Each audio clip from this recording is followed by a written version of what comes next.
strengths, we know that each of the 34 strengths have different needs. And I want to bring back the focus a little bit more to you now, and the needs that each of your strengths have. And I want to hear from you. What are you doing in this time where the traditional way of meeting the needs each of your strengths needs of meeting those needs, the traditional way is just not working anymore. So what do you do to meet those needs? And maybe you can highlight, one or two needs per strength. What are you doing? And where is it really difficult to meet those needs? And maybe there's not a way to meet it. What do you do? What do you do in those circumstances? How do you feel in those circumstances? In terms of my needs, I think I need to now look at two other very connected and related themes in my top 5.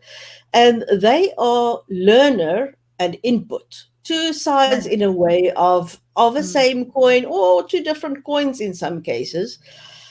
But what's interesting here is that the learner in me had to frantically understand the problem. So I did not realize how much of an irritation I was to the family around me until I started hearing subtle complaints about always having the radio on. Now, normally I'm a person who likes quiet. I like silence. I'm an undercover introvert, so I just like a lot of quiet and natural sounds. And all of a sudden, regardless of what I was doing, I had to have the radio on some news channel while I was doing other things. So that was completely out of character. So I listened to every single local news station.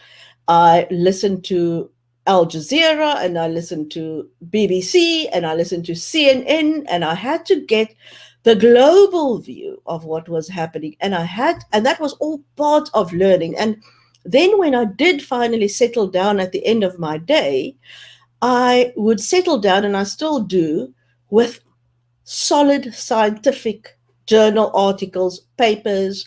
What do the credible information sources say? What's happening? What are the numbers? What are the trends? What are the forecasts for the future? I had to know it all. I had to understand. And again, that was how I coped. I coped by feeling that I am in control of the information. I'm not in control of this dreadful virus, but I'm in control of the information out there. I know what's happening. And in that sense, it calmed me. It gave me a sense of calm.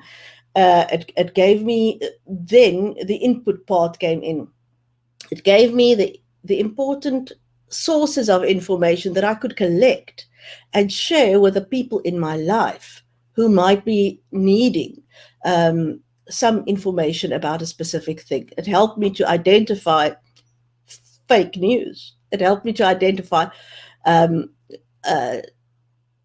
incorrect sources of information. And in that sense, the learner and input parts of my strengths were also interwoven. Again, that carpet, that rug, that woven rug where the strands are just interwoven.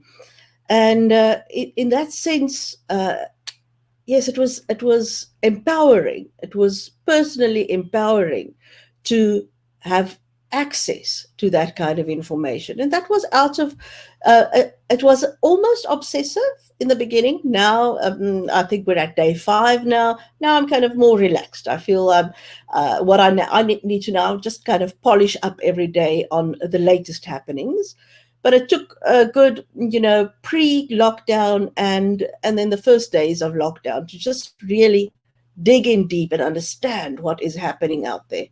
And in that sense, these were the needs that are associated with those two strengths as I saw them emerge.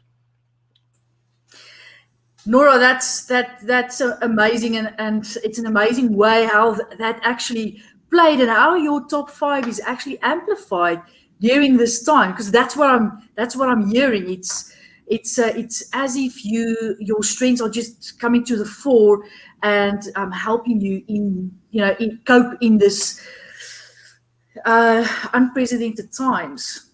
So that's excellent.